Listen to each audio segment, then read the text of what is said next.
आप देख रहे हैं यंग बाइट्स, मैं हूं आपके साथ पूजा ठाकुर। आज के हमारे आइडियाज़ एक्सचेंज के प्रोग्राम में मैं आपको मिलवाने जा रही हूं परवीन कश्मीर के फाउंडर कन्वीनर जिनका नाम है अग्निश शेखर जी। आपका बहुत बहुत स्वागत है यंग बाइट्स में। धन्यवाद सर, हमारा जिस तरह से आइडिया एक्सचेंज का प्रोग्राम है, हम आपकी जर्नी के बारे में जानेंगे कि आपका यहाँ तक का सफ़र किस तरह का रहा। देखिए, मैं 30 साल से अपनी मातृभूमि कश्मीर, अपने घर परिवार, गांव, बचपन, इतिहास, संस्कृति से बेदखल कर दिया गया एक नागरिक हूँ। और ये देश के लिए, मेरे लिए भी एक दुर्भाग्य की बात है कि जब आप अपने ही देश में शरणार्थी हो जाएं। और अपने शरणार्थी, आपने सुना है बांग्लादेश से यहाँ आए, अफ़गानिस्तान से शरणार्थी है, तिब्बत से आए, लेकिन आपने कभी नहीं सुना है, किसी ने नहीं सुना है अपने ही देश में शरणार्थी हो। तो ऐसा कैसे क्या लग सकता होगा, वो उसकी कल्पना आप कर सकते हो कि एक रात पहले आप अपने घर में थे। मैं श्रीनगर में पैदा हुआ हूँ। मेरा सथु बरबरशाह जो डल झील से 1.5 किलोमीटर की दूरी पर था, यानी चौथी मंजिल से मैं सवेरे उस मनोरम झील पर सूर्य की किरणों का गिरना देखता था। रात को चांदनी थिरकती हुई उस पानी पे हाउस बोट दिखता था अपने घर से। और दूसरी रात आप टेंट में आ जाएं, दूसरी रात आप भागें जान बचाकर अपने बाल बच्चे को, बेटियां, आप मेरी बेटी जैसी हो, बेटियों को बचा करके, बुजुर्गों को बचा करके, जान बचा करके आप आए नंगे पाँव बिना किसी के, और पीछे आपका घर जला दिया जाए, पीछे लूट किया जाए, पीछे झूठ कहा जाए हमने तो कुछ नहीं किया, इनको जगमोहन ने भगाया, इनको ये किया। तो कैसा लगता होगा उस समय, या कैसा लगता होगा उस समय? कल्पना करो कि आप अपने देश से भाग रहे हैं वापस। आप बस में, ट्रक में, गाड़ी में, पैदल, टांगा, जिसको जो लगा, रात को, दिन में, जब भी जो कुछ मिला, अब भागे जा रहे हैं। कहाँ जा रहे हैं कुछ पता नहीं आपको। कल्पना करो, जवाहर टनल जो 3 किलोमीटर लंबी अंधेरी सुरंग है, उसमें जब आप जा रहे थे आपको कुछ पता नहीं था। इस सुरंग का मुहाना जो आगे है, ये कभी देख भी पाएंगे कि नहीं। हालांकि उस सुरंग से बाहर आए तो पूरा जम्मू बाहें खोले स्वागत में खड़ा था। ये वो जम्मू था जो खुद इतने साल पिसता रहा, भेदभाव में पिसता रहा। कश्मीर की जो सुन्नी मुस्लिम डोमिनेंट एक राजनीति रही है, उससे शोषित रहा। संसाधन नहीं, विकास नहीं, जो हमने देखा है। ऐसा जम्मू बाहें खोले आपको गले से लगा रहा है, आपको अपने घरों में रख रहा है, आपको मंदिरों में, धर्मशालाओं में, जो आप बहुत बच्चे हो छोटे, सड़कों पे जहाँ जो जगह मिल रही है वहाँ आपको जम्मू अपने हृदय से लगा रहा है।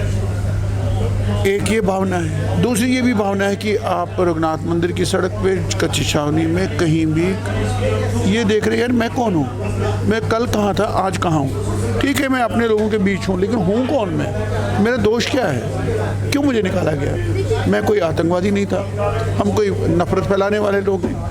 हम उन लोगों में हैं जिन्होंने प्रकाश फैलाया, जिन्होंने विद्या फैलाई, जिन्होंने एजुकेशन फैलाई है। इतिहास में पीछे जाएं तो बहुत लंबा जाएगा, जिन्होंने बुद्धिज़्म को, बुद्ध मत को चीन, तिब्बत और सूरा, साउथ एशिया में फैलाया। हमारे पूर्वज थे कश्मीरी पंडित भिक्षु। हम वो लोग हैं जिन्होंने कश्मीर में कनिष्क के ज़माने में हीनयान और महायान की 4थी विश्व सभा हुई।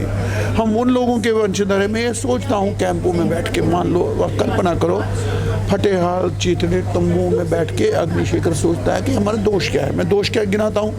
हाँ, दोष मेरा ये है कि मेरे पूर्वजों ने विश्व को काव्य शास्त्र दिया, इतिहास दिया, ज्ञान दिया, दर्शन दिया, फिलॉसफी दी, शैविज्म दिया, कलहन की राजतरंगी दी, जौनराज की राजतरंगी दी। हमने जिसको एस्थेटिक्स कहते हैं इंग्लिश में, और भारत के पास जो 6 स्कूल हैं, there are 6 schools of Indian aesthetics. All the 6 schools of Indian aesthetics have come down from Kashmir. मेरे पूर्वजों ने 6 स्कूल दिए, इसमें ध्वनि, अलंकार, रस, औचित्य। ये दोष था ना मेरा। अग्निश शेखर जी, मुझे बताइए कि मैं इसको कंप्लीट करता हूँ पहले। तो दोष आपका ये था कि आप शांति प्रिय थे। दोष आपका ये था कि आपने हिंसा नहीं फैलाई, आपने नफरत नहीं की, आपने ज्ञान बांटा। और दोष आपका क्या था कि आपने पाकिस्तान जिंदाबाद नहीं किया, आपने उनका साथ नहीं दिया जिन्होंने कहा यहाँ क्या चलेगा, निज़ाम मुस्तफ़ा है, काफिर हो, कश्मीर हमारा छोड़ दो। हमने भारत को जिया है, भारत हमारे रगों में है, तो ये दोष था ना। तो ऐसा आपने बेटा ये सवाल पूछा कि आपको कैसा लगा, अब आप स्वयं कल्पना करो कैसा लगा होगा।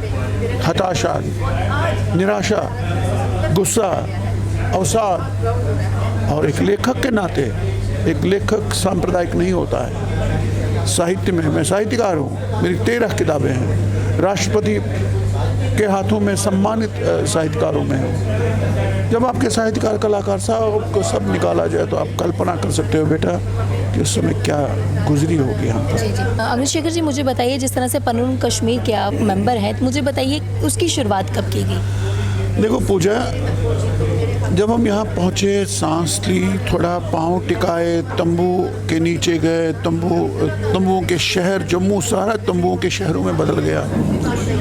मुट्ठी, पुरखू, चिड़ी, मिश्रीवाला, कहाँ ट्रांसपोर्ट नगर, उधमपुर, बटलबालियाँ, पूरा जम्मू तंबुओं का शहर बन गया। और मैंने अभी कहा ना कि हम सोच रहे हमारा दोष क्या है। अब हमको समझ आ रहा है कि क्यों हुआ। अब हमारे पास 2 विकल्प थे, या तो इस पराजय को स्वीकार करो, क्योंकि आप 100% पढ़े लिखा समाज है, सारे पढ़े लिखे लोग हैं, चले जाओ देश भर में, जाओ नौकरियां करो, मज़े करो, 1-2 साल कष्ट करोगे। या तो पराजय स्वीकार करनी थी, नहीं तो संघर्ष करना था। पराजय को स्वीकार हमने नहीं किया। हमने कहा हम लड़ेंगे, हम अपने एग्जिस्टेंस की लड़ाई भी लड़ेंगे, आइडेंटिटी की लड़ाई भी लड़ेंगे, देश की लड़ाई भी लड़ेंगे, लेकिन हम पराजय को स्वीकार नहीं करेंगे। अब आप कहेंगे कि आप तो निकल चुके थे, निकाले जा चुके थे।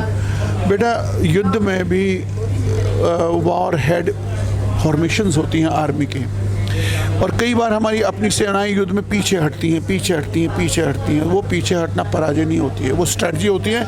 उस पीछे हटने को वो इस्तेमाल करते हैं कि अटैक करने के लिए। वो माओ ज़ेतुंग ने कहा है एक रेड बुक में, attack when enemy is retreating, जब दुश्मन भाग रहा हो उस पर हमला करो। भागो जब एनिमी अटैक कर रहा हो। ये गुरेला वॉरफेयर है, हमारा गुरेला वॉरफेयर है, लेकिन हमने अपनी माइग्रेशन को, एक्सोडस को इसमें बदला, हमने कंसोलिडेट किया। अब क्या हमने कहा, यार हमारे साथ ये हुआ, तो इतिहास में थोड़ा देखा तो ये 7वां बड़ा निर्वासन है हमारा इतिहास में। 7 बार पिछले 400-500-600 साल में हुआ है। कुछ लोग वापस जाते रहे, कुछ लोग नहीं जाते रहे, जो पुराने कश्मीरी वगैरह जो थे। आपके जम्मू में भी अधिकांश जम्मू के शर्मे जो है ना रहने, ये सारे कश्मीरी हैं। ये 200 साल पहले आए हुए हैं, 300 साल पहले आए हुए हैं। इसी तरह पूरे आपके यूपी में, हिमाचल में भरे, लेकिन कुछ लोग वापस भी गए। हमने सोचा कि हम वापस जाएंगे। अब वापस कैसे जाएंगे? हमारा अधिकार है कश्मीर पर, पहले मेरा अधिकार है यार। मैं हज़ारों साल का कश्मीरी हूँ, मेरी धार्मिक परंपरा है, मेरे इतिहास है, हिस्ट्री है, सिविलाइजेशन है, भाषा है। हम जो कश्मीरी भाषा बोलते हैं आपके डोगरी की तरह, ये वैदिक भाषा से निकली हुई भाषा है। ये सब कुछ मेरा है। आप पहाड़ों के नाम का, अभी स्वामी अमरनाथ गए ना, आप जाते ना, ये नाम क्या है? ये कोई इस्लामी नाम है क्या? कश्मीर कोई इस्लामी नाम है क्या? सतीसर, सती देश, राज्ञा, शारदा, वारदा, शारिका, ये सब हमारे नाम है, ये हमारी संस्कृति है। ठीक है, हमारे में से अधिकांश लोग मुसलमान हो गए तो उन्होंने धार्मिक पहचान को कन्वर्ट किया, लेकिन हमने नहीं किया। तो कहीं ना कहीं बहुत स्ट्रगल आपने किया, और जिस तरह से केंद्र सरकार द्वारा जो है 370 तोड़ी गई, तो कहीं ना कहीं एक उम्मीद की किरण आपको नजर। देखो, आपने बहुत बड़ा जंप किया इस पर आने के, मैं उसको पूरा करूंगा। हमने ये सोचा कि हम कश्मीर घाटी वापस जाएंगे। अब चूंकि हम कैसे हमारी शर्तों पे जाएंगे, हम कश्मीर घाटी के अंदर एक भारतीय की तरह रहना चाहेंगे। उसके लिए क्या करना चाहेंगे? कश्मीर घाटी के अंदर उत्तर और पूर्व क्षेत्र हमने तय किया है, वहाँ आप एक यूनियन टेरिटरी बनाओ, जहाँ ये 7 लाख विस्थापित कश्मीरी हिंदू जो है उसको बसाया जाए, और जहाँ कोई धारा 370 नहीं हो। ये हमारी मांग थी, इसलिए आपको पुनर्गठन करना पड़ेगा, रीऑर्गेनाइजेशन अभी हुआ।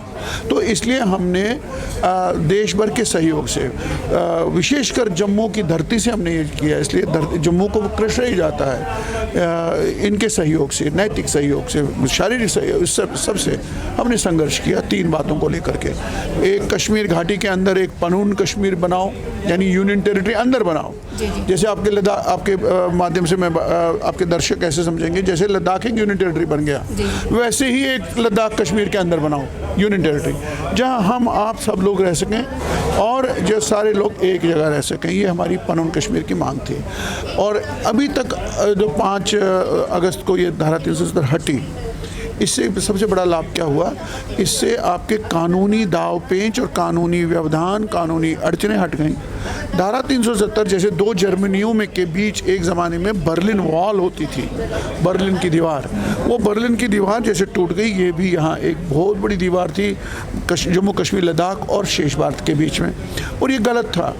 ये महबूबा मुफ्ती से लेकर फारूक अब्दुल्ला से लेकर के वहाँ शेख अब्दुल्ला तक ये क्या कहते थे, 370 एक शर्त है विलय की, झूठ है। 370 एक सेतु, एक पुल था जम्मू कश्मीर, जो लद्दाख और शेष भारत, झूठ है।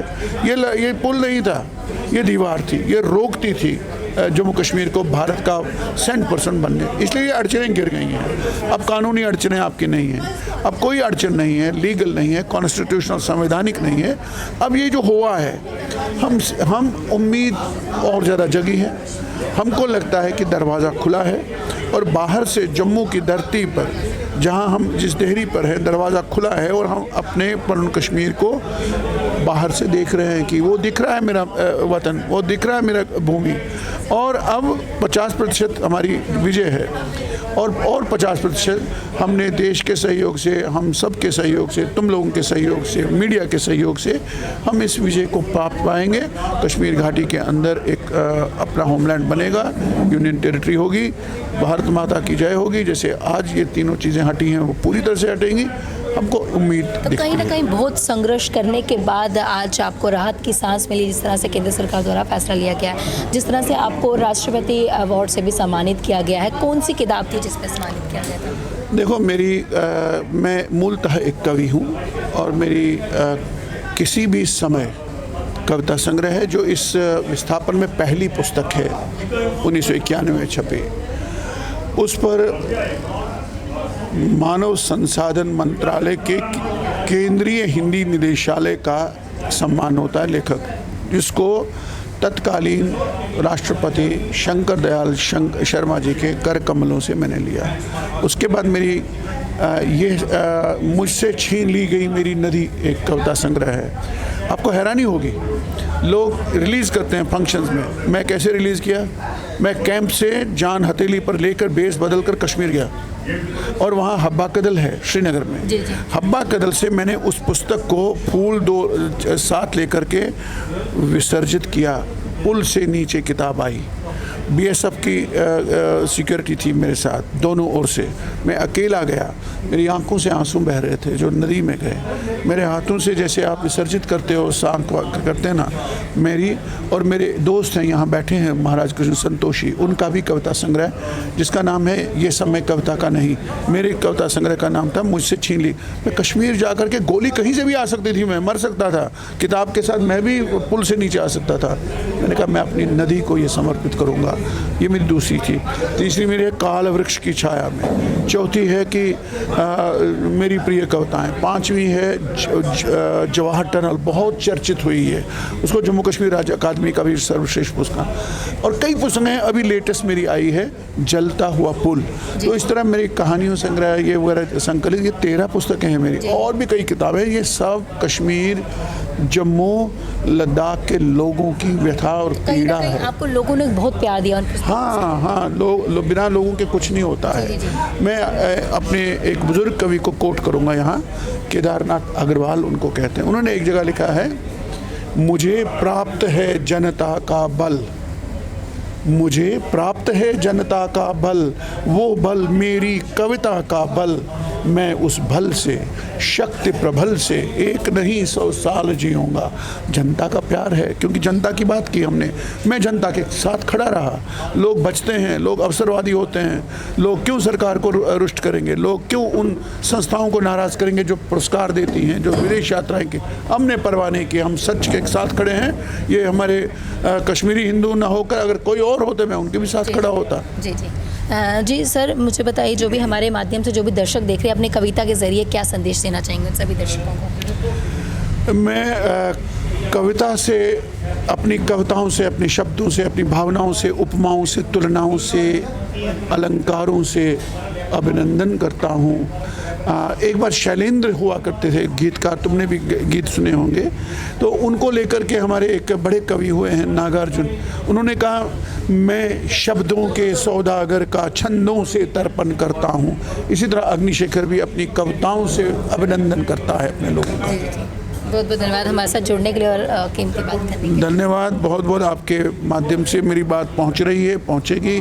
आपको भी शुभकामनाएं और सफल हो जाओ बेटा। तुम भी बहुत आगे बढ़ो। अभी तुम मुझे ऐसे करके देख रही हो, एक समय आए कि मैं तुमको ऐसे करके देख, तुम इतने शिखर पे हो जाएं। तुम्हारे साथी को भी धन्यवाद, तमाम श्रोताओं। बहुत बहुत धन्यवाद। तो आज के हमारे आइडिया एक्सचेंज के प्रोग्राम में हमारे साथ अग्निशेखर जी जुड़े थे। काफ़ी अच्छी बातचीत इनसे रही। अगले हफ्ते फिर नई शख्सियत से आपको रूबरू करवाऊंगी। तब तक के लिए आप देखते रहे यंग बाइट्स। वीडियो जर्नलिस्ट अभिषेक के साथ मैं पूजा ठाकुर, यंग बाइट्स शो।